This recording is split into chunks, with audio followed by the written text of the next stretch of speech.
Hello बच्चों, आज की वीडियो में हम लोग बात करने वाले हैं किरचॉफ जंक्शन लॉ के बारे में।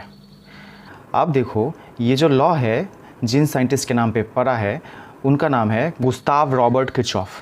जर्मन साइंटिस्ट थे। इनका कंट्रीब्यूशन केमिस्ट्री के फील्ड में, मैथ्स, फिजिक्स, स्पेक्ट्रोस्कोपी, इस सब फील्ड में इनका कंट्रीब्यूशन रहा है।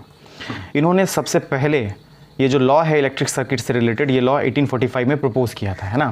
किरचॉफ्स लॉ नाम पड़ गया साइंटिस्ट के नाम पे इसी लॉ का, जिसमें फर्स्ट लॉ है किरचॉफ करंट लॉ या फिर Kirchhoff junction law, and second law है किरचॉफ वोल्टेज लॉ या फिर किरचॉफ लूप लॉ, है ना।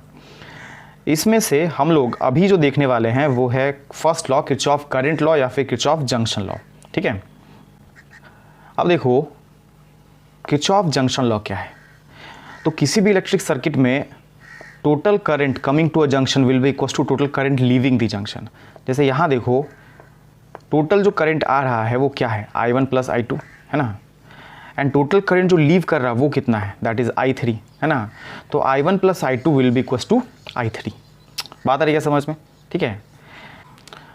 नोइंगली अननोइंगली क्लास 10th में हम लोग इसको ऑलरेडी देख चुके हैं कि बैटरी से 3 एम्पेयर करंट अगर निकलता है तो उसमें से जो है अगर 1 एम्पेयर इधर की तरफ गया तो 2 एम्पेयर इधर की तरफ जाएगा। बात आ रही है समझ में, याद आ रही बातें।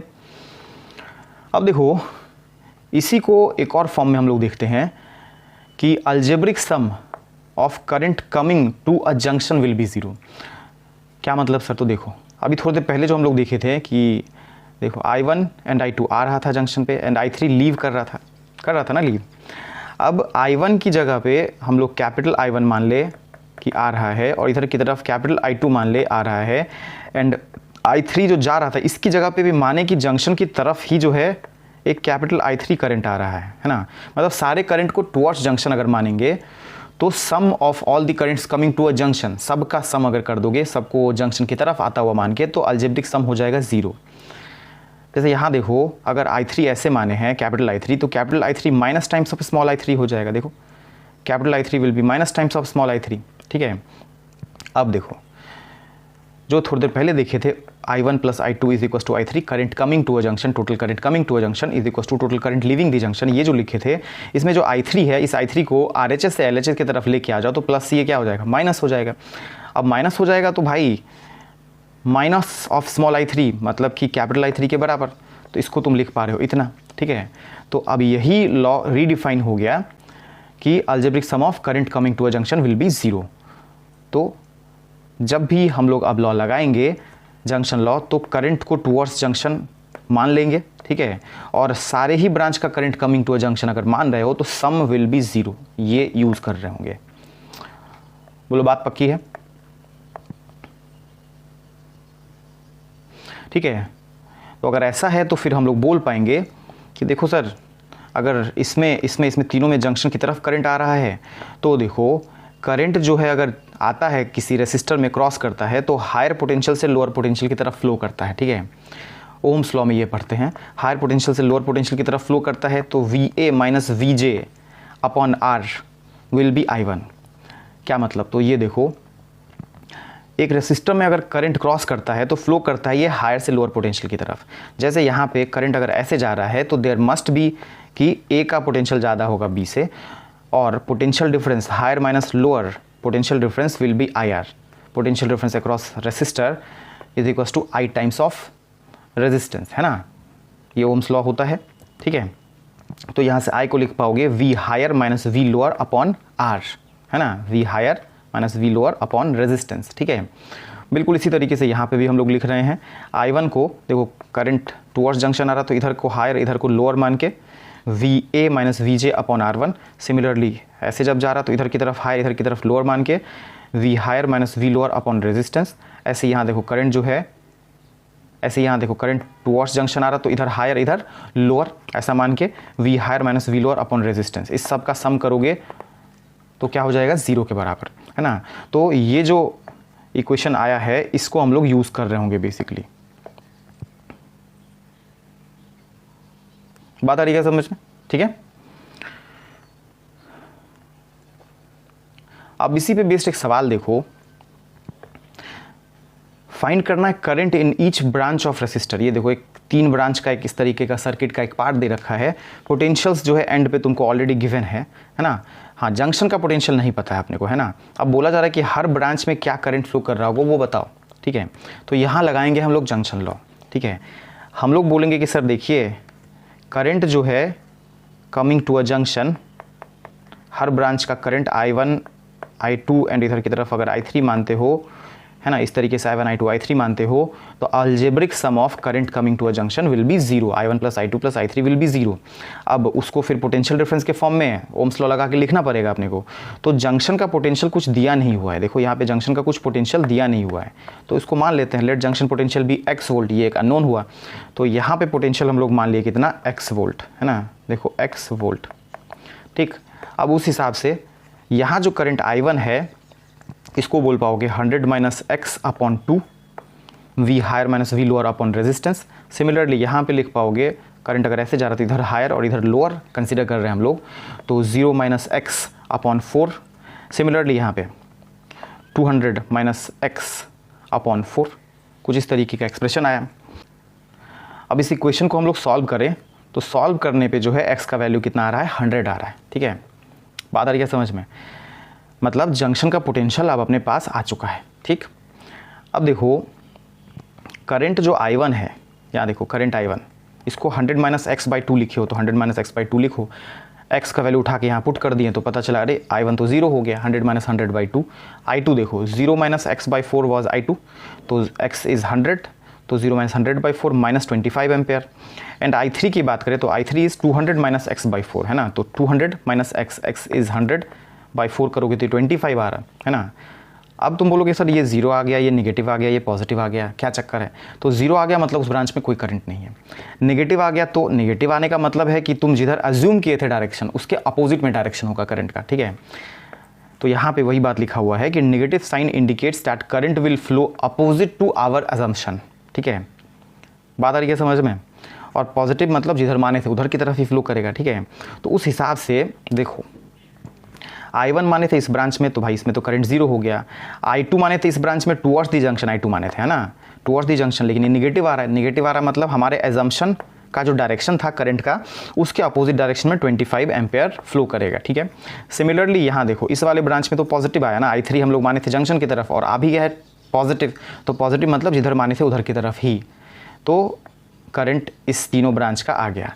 अब यहाँ देखो तुम तो तुमको दिखेगा कि जंक्शन पे जितना आ रहा 25 आ रहा एंड जा भी रहा कितना 25, ये तो 0 है ना इस ब्रांच में करंट, तो जितना आ रहा उतना ही जा रहा है ना। तो फर्स्ट जो स्टेटमेंट था किरचॉफ जंक्शन लॉ का वो भी यहाँ पे वैलिड है, होना भी चाहिए, है कि नहीं। तो इस तरीके से हर ब्रांच में करंट आ गया। अब नोडल एनालिसिस नाम का थ्योरी है, क्या मतलब है, तो किरचॉफ जंक्शन लॉ को यूज़ करके सर्किट में अननोन्स को हम लोग सॉल्व करते हैं अननोन्स के लिए, है ना। उसके लिए एक थ्योरी एक नाम दिया गया नोडल एनालिसिस, ठीक है। तो इसमें नोड क्या होता है, नोड होता है कोई भी जंक्शन या कोई भी कॉर्नर, जैसे ये कॉर्नर है ये जंक्शन है, इस सबको नोड बोलते हैं, ठीक है। बात आ रही है समझ में। तो कोई भी जंक्शन कोई भी कॉर्नर इसको नोड बोलते हैं और उसका analysis basically Kirchhoff junction law apply करने के स्टेप्स हम लोग देखने वाले हैं अननोन सॉल्व करने के लिए इन दिस सर्किट। तो देखो steps to solve for unknown using nodal analysis, ये क्या, तो हम लोगों को सबसे पहले किसी जगह किसी नोड का पोटेंशियल 0 मानना पड़ेगा, ठीक है, रेफरेंस लेना पड़ेगा। क्योंकि क्या होता है पोटेंशियल जो होता है ना, पोटेंशियल कोई एब्सोल्यूट वैल्यू नहीं होता है किसी जगह का, मतलब किसी एक जगह के लिए यूनिवर्सली डिफाइंड है नहीं होता है कि यहाँ पे एक पार्टिकुलर वैल्यू होगा, हम लोग को लेना पड़ता है रेफरेंस, ठीक है। और रेफरेंस मतलब 0 कहीं पे वैल्यू लेना पड़ता है और वहाँ से फिर अलग अलग लोकेशंस का पोटेंशियल्स हम लोग डिफाइन कर पाते हैं। जैसे कि वर्क एनर्जी में भी, वर्क एनर्जी थ्योरम में भी हम लोग जो है पोटेंशियल एनर्जी की बात करते थे, ग्रेविटेशनल पोटेंशियल एनर्जी की बात करते थे वर्क एनर्जी पावर चैप्टर में। तो ग्रेविटेशनल पोटेंशियल एनर्जी के लिए रेफरेंस लेते थे, है ना, रेफरेंस पोटेंशियल एनर्जी लेते थे और उसे h हाइट ऊपर mgh और h हाइट नीचे minus mgh gravitational potential energy define करते थे, याद है, रेफरेंस लेते थे। ऐसे ही पोटेंशियल के लिए भी रेफरेंस लेना पड़ता है, इसका कोई अपना एब्सोल्यूट वैल्यू नहीं होता है ना। तो रेफरेंस कहीं लोगे कहीं 0 लोगे और उसके हिसाब से और सब जगह का पोटेंशियल डिफाइन करोगे, ठीक है। तो वही बोला गया है कि assume potential of any node to be 0, कहीं reference low, assign known unknown potential to each and every node of circuit based on above assumption, ठीक है, असाइन करो हर नोड को कोई ना कोई पोटेंशियल। अब क्या, apply junction law to obtain circuit equation and solve for unknown, ठीक है। अब देखो इसी पे जंक्शन लॉ पे बेस्ड एक सवाल, तो सवाल है ये सर्किट दिया हुआ है अपने को और बोला गया है कि current in each branch find करने को, ठीक है, and V B minus V A भी फाइंड करने को, ठीक है। अब इस सवाल को फर्दर प्रोसीड करने से पहले सिंपल कंडक्टिंग वायर के बारे में कुछ कॉन्सेप्ट है वो जान लेते हैं जिसका ज़रूरत पड़ेगा इस सवाल को सॉल्व करने में। तो देखो, सिंपल कंडक्टिंग वायर जो होता है उसका नेग्लिजिबल होता है रेजिस्टेंस, है ना। तो इस बात का क्या यूज़ है? तो उसका यूज़ ये है कि सिंपल कंडक्टिंग वायर से होकर अगर करंट जा रहा है तो ओम्स लॉ से तुम लिखना चाहोगे potential difference V P minus V Q is equal to I into resistance of P Q wire, है ना। अब क्योंकि ये रेजिस्टेंस नेग्लिजिबली स्मॉल है, टेंडिंग टू ज़ीरो है, बहुत छोटा, तो ये जो क्वांटिटी है अप्रॉक्सीमेटली ज़ीरो, और अगर ऐसा होगा तो we P minus V Q zero होने की वजह से V P and we Q क्या होगा, बराबर हो जाएगा, क्लोज टू, है ना। बात आ रही है समझ में? तो सर्किट में हम लोग वही यूज़ करेंगे कि सिंपल कंडक्टिंग वायर पे जो पॉइंट्स होंगे उस सब के पोटेंशियल क्या होंगे, बराबर, ये कंसीडर करके चल रहे होंगे। वही बात यहाँ लिखा हुआ है, all points on a given simple conducting wire will have same potential, है ना। तो यहाँ का पोटेंशियल बोलो, यहाँ का पोटेंशियल बोलो, सेम होगा, ठीक है। इस वायर में देखो, इस पॉइंट का पोटेंशियल, इस पॉइंट का पोटेंशियल, इस पॉइंट का, इस सब का पोटेंशियल क्या होगा, सेम होगा। समझ रहे हो बात को? यहाँ पे देखो, जंक्शंस की बात करें तो यहाँ पे सिंपल वायर्स है, इस जगह पे, इस जगह पे, इस जगह पे पोटेंशियल्स क्या होंगे, सेम होंगे, है ना। बात आ रही है समझ में? सिंपल कंडक्टिंग वायर का कोई गिवन पोर्शन है तो उस given portion of simple conducting wire में पोटेंशियल सब जगह क्या होगा, सेम। बात आ गई क्या समझ में? अब इस सवाल को सॉल्व करने के लिए जो स्टेप्स हम लोग थोड़ी देर पहले देखे थे, इस स्टेप को अप्लाई करते हैं, ठीक है। तो कहीं पे हम लोग को पोटेंशियल जीरो मानना है, नोन अननोन पोटेंशियल डिफाइन करना है और उसके बाद फिर जंक्शन लॉ लगाना है। तो यहाँ देखो, सॉल्यूशन में हम लोग बोले कि सर पोटेंशियल जो है ए का ले लेते हैं लेटर से ज़ीरो, ठीक है। तो ए का पोटेंशियल अगर 0 वोल्ट लिए हो, ठीक है, तो देखो यहाँ से अगर इधर की तरफ मूव करोगे तो यहाँ एक सेल है ना। सेल के नेगेटिव टर्मिनल पे पोटेंशियल होता है कम और पॉजिटिव टर्मिनल पे पोटेंशियल होता है ज़्यादा, और कितना यहाँ से यहाँ में डिफरेंस होता है। तो नेगेटिव टर्मिनल से यहाँ देखो 10 वोल्ट है इसका पोटेंशियल डिफरेंस, तो इधर से लोअर से हायर 10 वोल्ट हो जाएगा, है ना। तो यहाँ अगर ज़ीरो माने हो तो नेगेटिव से पॉजिटिव जाने पे बढ़ेगा, और कितने से बढ़ेगा, तो 10 वोल्ट से बढ़ेगा, तो यहाँ 10 वोल्ट हो जाएगा पोटेंशियल, ठीक है। अब सिंपल कंडक्टिंग वायर है ये, सिंपल कंडक्टिंग वायर पे पोटेंशियल सब जगह क्या होता है, सेम। तो यहाँ पे भी क्या हो गया, 10 वोल्ट हो गया, ठीक है। यहाँ तक तो आ गए।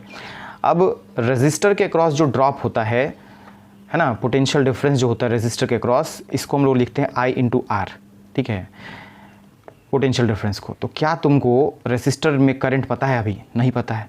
जब करंट नहीं पता है, रेजिस्टेंस तो पता है बट करंट तो नहीं पता है ना। तो यहाँ से यहाँ कितने का डिफरेंस आएगा उसके बारे में बात हम लोग नहीं कर पाएंगे, अननोन है ये तो बात। तो क्या करें सर? तो करो क्या, यहाँ पे एक पोटेंशियल मान लो, है ना। यहाँ 10 था 10 वोल्ट, बट यहाँ जब आएंगे तो यहाँ का पोटेंशियल अपने को नहीं पता है, क्योंकि करंट रेसिस्टर में कितना है वो नहीं पता है। करंट पता होता तो I इंटू आर करके यहाँ से यहाँ में डिफरेंस के बारे में बात कर पाते, ठीक है। तो यहाँ के पोटेंशियल को, B के पोटेंशियल को X मान लिए, ठीक है। अब देखो, जब ऐसा माने तो इधर देखो, इधर से चल के भी आते हैं। तो यहाँ पे अगर 0 वोल्ट है, नेगेटिव से पॉजिटिव की तरफ जाओगे 20 वोल्ट बढ़ जाएगा, है ना। तो यहाँ पे पोटेंशियल हो जाएगा तुमको इस जगह पे 20 वोल्ट, और यहाँ पे भी पोटेंशियल 20 वोल्ट, है ना। सिंपल कंडक्टिंग वायर का पोटेंशियल सब जगह क्या होता है, सेम होता है, ठीक है। ए पे हम लोग पोटेंशियल 0 माने थे, रेफरेंस लिए थे, उसके हिसाब से हर नोड का नोन और अननोन, जहाँ पे नोन पॉसिबल था वहाँ नोन, और जहाँ पे नोन नहीं पॉसिबल था पोटेंशियल डिफाइन करना, वहाँ पे अननोन पोटेंशियल डिफाइन कर लिया हम लोग, ठीक है। अब हम लोग को बोला जा रहा है करंट हर ब्रांच में फाइंड करने को।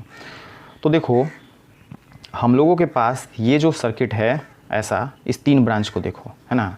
इस 3 ब्रांच में यहाँ पे पोटेंशियल पता है क्या? हाँ। यहाँ पे भी पता है, हाँ। यहाँ पे भी पता है, बिल्कुल। यहाँ नहीं पता है ना। तो ये भी तो कुछ ऐसा ही हो गया ना, कुछ इस तरीके का ही बात हो गया जो पिछला क्वेश्चन देखे थे कि एंड्स ऑफ 3 वायर का पोटेंशियल अपने को पता है, जंक्शन का पोटेंशियल नहीं पता था, और करंट हर ब्रांच में फाइंड करने बोला गया था। कुछ वैसी ही बात यहाँ हो गई है। तो फिर लगाओ जंक्शन लॉ। तो हम लोग अप्लाई कर लेते हैं junction law at B।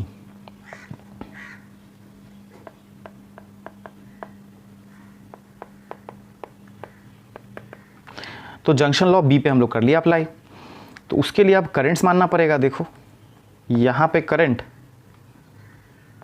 I1 मान लिए, इधर की तरफ आता हुआ, इधर की तरफ से आता हुआ करंट को मान लिए तुम I2, और इधर की तरफ आता हुआ करंट को क्या मान लिए, I3, ठीक है। तो अब जंक्शन की तरफ आता सारे करंट्स का सम क्या हो जाएगा, 0, अलजेब्रिक सम 0 होता है। और I1 को लिखोगे क्या, higher potential minus lower potential, जिधर से करंट आ रहा है इधर पोटेंशियल हायर एज्यूम करते हैं, इधर लोअर, है ना, current flows from higher to lower potential. तो higher potential minus lower potential upon resistance I1। I2 की बात करो तो 20 माइनस एक्स अपॉन रेजिस्टेंस। वैसे यहाँ पे देखो I3 की बात करो तो 0 माइनस एक्स अपॉन रेजिस्टेंस। इसको सम करके I1 plus I2 plus I3 सम करके 0 किए, सॉल्व किए x के लिए तो x आ गया 8, ठीक है। अब x जब 8 आ गया है तो I1 I2 I3, I1 ये था 10 minus x by 2, value x का पुट किए तो आ गया ये 1 एम्पेयर। I2 है 20 माइनस एक्स बाई 4, x का वैल्यू पुट किए तो ये आ गया 3, एंड I3 जो है 0 माइनस एक्स बाई 2, एक्स का वैल्यू पुट किए यहाँ पे भी तो ये आ गया -4, है ना। तो ये दोनों पॉजिटिव आ रहा है ना, और ये नेगेटिव आ रहा है। नेगेटिव क्या इंडिकेट करता था? तो नेगेटिव इंडिकेट करता था कि जो आपने डायरेक्शन माना होगा करंट का, उसके अपोजिट में जो है करंट एक्चुअल में फ्लो कर रहा होगा, ठीक है। जैसे यहाँ पे I3 हम लोग माने थे, I3 क्या इधर की तरफ टुवर्ड्स द जंक्शन, तो यहाँ टुवर्ड्स द जंक्शन नहीं होगा, अवे फ्रॉम द जंक्शन होगा। बाकी I1 और I2 तो पॉजिटिव साइन के साथ आया, मतलब जिधर माने हो उधर ही फ्लो कर रहा होगा। I3 माने थे टुवर्ड्स द जंक्शन, बट ये नेगेटिव आ गया, तो जिधर माने थे उसके अपोजिट में, मतलब away from the junction current होगा थर्ड वाले ब्रांच में। तो देखो यहाँ पे करंट दिखाते हैं, ये देखो इस वाले में करंट जो है I1 था, दैट इज़ 1 एम्पेयर, इस वाले में current I2 that is 3 ampere, और इस वाले में 4 एम्पेयर, है ना। ये देखो यही है। तो देखो यहाँ पे जितना आ रहा जंक्शन पे उतना ही जा रहा है, ये बात भी ट्रू हो रहा है। बोलो बात है पक्की, ठीक है। अब VB माइनस VA भी तो फाइन करने बोला था, तो VB माइनस VA देखो यहाँ पे, यहाँ का पोटेंशियल 0 वोल्ट माने थे और यहाँ का पोटेंशियल 8 वोल्ट सॉल्व करके x का वैल्यू 8 वोल्ट आया था, तो 8 माइनस 0 ऐसे बोल सकते हो। या फिर एक और तरीके से बोल सकते हो VB माइनस VA को, क्या I इंटू R, है ना। करंट देखो हायर से लोअर पोटेंशियल जाता है, तो ये जो पोटेंशियल में डिफरेंस होता है दैट इज़ ओम्स लॉ से I इंटू R। तो भाई यहाँ पे I है कितना, तो देखो करंट है 4 एम्पेयर और रेजिस्टेंस है 2, है ना, तो ये आ जाएगा 8 वोल्ट। बोलो बात पक्की है। अब इसी सवाल को सॉल्व करने का अल्टरनेट अप्रोच देखते हैं। देखो हम लोग सवाल को जो सॉल्व किए थे तो ए पे पोटेंशियल 0 माने थे, ए को रेफरेंस लिए थे, ठीक है। सर कोई दूसरे पॉइंट को रेफरेंस नहीं ले सकते हैं क्या? यहाँ पे रेफरेंस नहीं ले सकते, यहाँ नहीं ले सकते रेफरेंस, क्या इधर ले सकते हैं रेफरेंस? मन में हो सकता है आइए सवाल तुम्हारे कि सर रेफरेंस क्या इसी को लेना ज़रूरी है, कैसे पता चलेगा इसी पॉइंट को रेफरेंस लेना है? तो वही हम बता रहे हैं कि रेफरेंस तुम कहीं पे भी ले सकते हो। तुम्हारा मन है यहाँ ले लो रेफरेंस, तुम्हारा मन है यहाँ ले लो रेफरेंस, पोटेंशियल 0 यहाँ ले लो, यहाँ ले लो, जहाँ मन है वहाँ ले लो, बट एक बार में कोई एक ही जगह रेफरेंस लोगे, है ना। जैसे हम यहाँ लिए हैं तो तुम यहाँ ले लो रेफरेंस सॉल्व करने का। और फिर मन में आएगा हो सकता है किसी के कि सर जंक्शन लॉ जो है क्या जहाँ पे 3 वायर जुड़ेगा वहीं लगाना ज़रूरी है, मतलब यहाँ पे बी पे ही जंक्शन लॉ लगाएंगे, ए पे नहीं लगा सकते हैं, यहाँ नहीं लगा सकते जंक्शन लॉ, इस पे जंक्शन लॉ नहीं लगा सकते, यहाँ लगा सकते, यहाँ लगा सकते, कहाँ पे जंक्शन लॉ लगा सकते हैं? हो सकता है मन में ये दुविधा है। तो देखो फ्लेक्सिबल है किरचॉफ जंक्शन लॉ, तुम जहाँ मन हो वहाँ 0 मानो पोटेंशियल, रेफरेंस मानो वहाँ 0, और उसके हिसाब से सारे जगह के पोटेंशियल्स को डिफाइन करो, है ना। और उसके बाद जब डिफाइन कर लोगे तो अगला स्टेप क्या होता था, जंक्शन लॉ अप्लाई करते थे। कहीं पे भी जंक्शन लॉ अप्लाई कर सकते हो, किसी भी पॉइंट पे जंक्शन लॉ अप्लाई कर सकते हो, है ना। तो देखो हम लोग क्या करने वाले हैं यहाँ पे वही फ्लेक्सिबिलिटी तुमको दिखाने के लिए फिर से सॉल्व कर रहे हैं। तो देखिए यहाँ पे हम लोग क्या किए हैं, पी पे रेफरेंस ले लिए, ठीक है, बात आ रही है समझ में। पी पे रेफरेंस लिया और जंक्शन लॉ लगाने वाले हैं क्यू पे, ठीक है, फ्लेक्सिबिलिटी सिखाने के लिए कि कहीं पे भी तुम अप्लाई कर सकते हो जंक्शन लॉ, किसी भी जंक्शन पे, और कोई भी पॉइंट को तुम रेफरेंस पोटेंशियल ले सकते हो, है ना। तो यहाँ देखो इसको अगर 0 लिए हो तो समझो बात को, यहाँ अगर 0 पोटेंशियल है तो फिर यहाँ पे भी simple conducting wire potential will be 0 volt, है ना।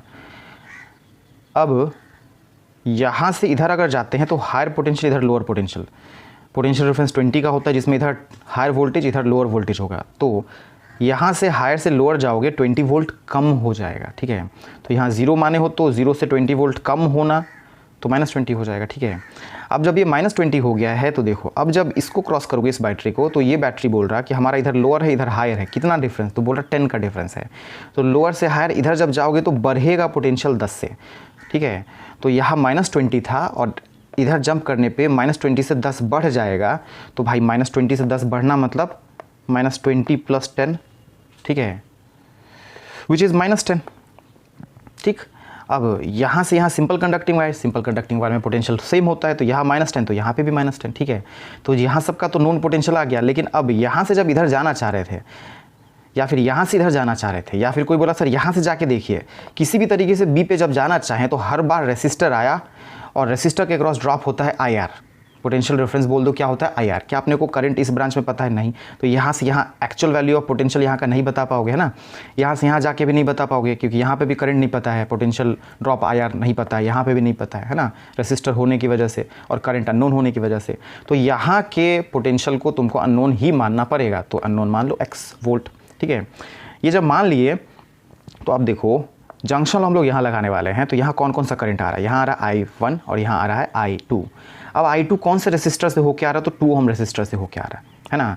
I2 2 ओम रेसिस्टर से होके आ रहा है। ये I1 कहाँ से आ रहा है? तो I1 आ रहा है ये रेसिस्टर और ये रेसिस्टर। देखो ये रेसिस्टर I3 सप्लाई किया, देखो ये रेसिस्टर I3 सप्लाई किया, और ये जो I4 सप्लाई किया है, ये रेसिस्टर I4 सप्लाई किया, और ये दोनों I3 और I4 मिल के I1 हो गए हैं, ठीक है। तो I1 is I3 plus I4, ठीक है। हम लोग अब जो है फर्दर इसको प्रोसीड करें, तो देखो I2 को लिख पाओगे, I2 को x माइनस ऑफ -10, ठीक है। हायर माइनस लोअर वोल्टेज, जिस डायरेक्शन में करंट जाता है उधर की तरफ पोटेंशियल डिक्रीज होता है, तो इधर हायर वोल्टेज इधर लोअर वोल्टेज, तो higher minus lower upon resistance, ठीक है। अब देखो I1 का तो वैल्यू डायरेक्ट इस ब्रांच से आ नहीं पा रहा है, तो I1 जिस दो से मिल के बना है उसका वैल्यू लिख लो यार। तो I2 से मिल के बना है, सॉरी I3 से मिल के बना है I1, और I4 से मिल के बना है, तो I3 बोलो कितना, तो इधर की तरफ करंट फ्लो किया तो हायर माइनस लोअर, है ना। तो x minus of -20, x minus -20 upon resistance. अब I4 जो है, I4 will be x minus 0, इधर करंट जा रहा है, इधर हायर इधर लोअर, हायर से लोअर की तरफ जाता है, इधर हायर पोटेंशियल इधर lower potential, higher minus lower potential upon resistance, ऐसे कर दिए, है ना। तो ये इक्वेशन है, इसको सॉल्व किए, x आ रहा है -12, कितना आ रहा है x -12। तो x अगर -12 आ रहा है तो VB minus VA -12 minus of -20 will be 8 volt VB minus VA, ठीक है। तो देखो यार VB माइनस VA पहले भी तो 8 आया था, यहाँ पे भी 8 ही आ रहा, तो आंसर तो सेम ही आ रहा है। अब देखो अगर ये x वोल्ट है तो I1 I2 I3 ब्रांचेस के करंट के बारे में बात करते हैं, ठीक है। तो यहाँ देखो I3 की बात करें, I3 ये रहा I3, x प्लस 20/2, x का वैल्यू -12 पुट किए तो ये 4 एम्पेयर I3, मतलब इसमें 4 एम्पेयर इधर की तरफ, ठीक है। I4 की बात करें इसमें तो x minus 0, x is -12 -0 by resistance, तो ये -3 आ रहा है ना। तो -3 आ रहा मतलब जिधर माने थे उसके अपोजिट, तुम माने हो ऐसे तो इसके अपोजिट, मतलब इधर की तरफ करंट, ठीक है। और I2 जो है, I2 कितना आ रहा, तो x plus 10/2, x is -12 plus 10/2 करोगे तो ये -1 आ रहा, मतलब तुम माने हो I2 इधर की तरफ, तो उसके अपोजिट नेगेटिव साइन आने का यही मतलब होता है।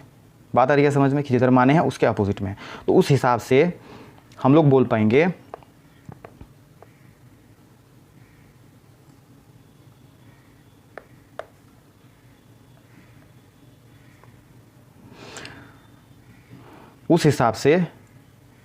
पाएंगे कि सर यहाँ पे देखिए